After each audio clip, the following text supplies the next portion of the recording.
Mon cher Alain, j'ai décidé de vous écrire ce matin car la fin de semaine dernière et le week-end qui a suivi ont été trop pénibles. Je suis au bout du rouleau et je ne suis pas le seul.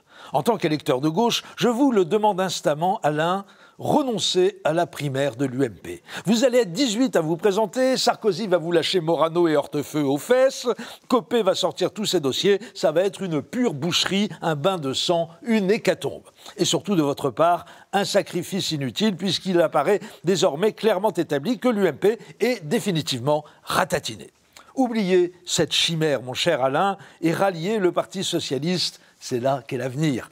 François Hollande est à 17% d'opinion favorable, ça ouvre des perspectives, vous ne croyez pas? D'autant que l'agrégé de lettres que vous êtes doit maîtriser parfaitement la technique de l'anaphore. Si la démarche vous intimide, n'hésitez pas à vous faire accompagner et à procéder à une adhésion groupée. Faites comme Cambadélis il y a quelques années, venez avec 300 ou 400 copains. Cambadélis qui aujourd'hui est le patron du parti. C'est vous dire si le PS est une entreprise où la notion de mobilité interne n'est pas une vaine promesse. On ne vous garantit pas qu'on pourra tous déloger vos copains, mais vous, il ne devrait pas y avoir de problème. On a un 3 pièces rue de la Banque qui vous tend les bras, on le met à votre disposition, on sait que ça compte pour vous. Vous ne serez pas déçu par votre adhésion, mon cher Alain. Au Parti socialiste, en ce moment, les opportunités de carrière sont meilleures que partout ailleurs. Vous pouvez démarrer à 5% d'opinion favorable en interne et en moins de 3 ans, vous retrouvez majoritaire par l'opération du Saint-Esprit. Ça tombe bien, la prochaine présidentielle est dans moins de 3 ans. Au nom du peuple de gauche, je vous en conjure, Alain, rejoignez le PS. Il a besoin de vous. Devenez le meilleur d'entre eux. Sa dérive droitière est telle que seule une grande figure modérée comme vous, Monsieur Juppé, peut lui permettre de se recentrer. Non, parce que là, ce n'est pas son Bad Godesberg, c'est son Davos qu'il est en train d'accomplir sous nos yeux révulsés d'électeurs progressistes. Il semblerait que Manuel Valls ait perdu toute aptitude à l'autocensure. Son surmoi n'a pas résisté à l'exercice du pouvoir. Mercredi dernier, il s'est rendu à l'université d'été du MEDEF, où il a prononcé un discours de 40 minutes totalement délirant. C'est vous qui prenez des risques, qui créez des richesses. Il n'y a pas d'emploi sans employeur. Vous êtes les forces vives de la nation. La France a besoin de vous. J'aime les entreprises, a-t-il martelé devant une petite bande organisée d'oligarques réactionnaires et d'activistes ultralibéraux, généralement gavés de subventions publiques, tant il est avéré que le MEDEF n'est absolument pas, Dieu merci, représentatif des chefs d'entreprise de ce pays.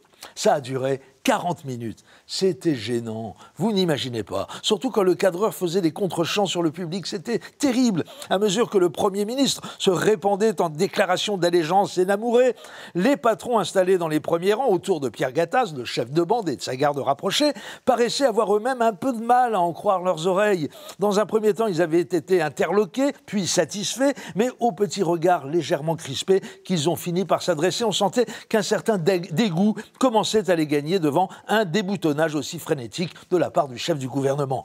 C'est pour ça qu'on veut vous avoir avec nous, à gauche, mon cher Alain. On est sûr que vous, avec le tempérament psychorigide qui vous caractérise, vous ne consentirez jamais à un tel abandon de dignité. Sans compter qu'en plus du syndrome de Stockholm, dont il souffre vis-à-vis de la droite patronale la plus radicale, Manuel Valls a le défaut d'être très mal entouré. Ainsi, le dénommé Jean-Marie Le Guen, notable socialiste au passé trouble et actuellement assujetti à l'impôt sur la fortune, n'a pas hésité à justifier le débondage valsien devant le MEDEF en expliquant, je cite le journal Le Monde, que le Premier ministre essayait de débloquer la psychologie d'une partie des élites françaises en leur montrant que la gauche est capable de les comprendre.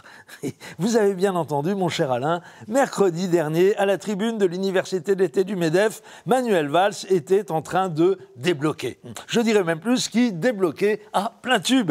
Quand vous serez chef des nouveaux transcourants du Parti socialiste, mon cher Alain Juppé, prenez le temps d'expliquer à Manuel Valls et à son acolyte Jean-Marie Le Guen que les élites françaises ont parfaitement compris que la gauche est capable de les comprendre.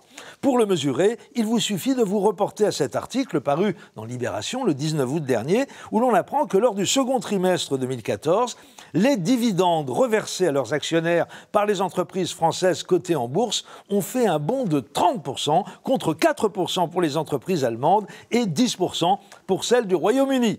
Voilà ce que j'appelle une preuve d'amour sonnante et trébuchante. Comme quoi, Manuel Valls n'avait aucun besoin de s'humilier publiquement, et nous aussi dans la foulée, comme il l'a fait mercredi dernier.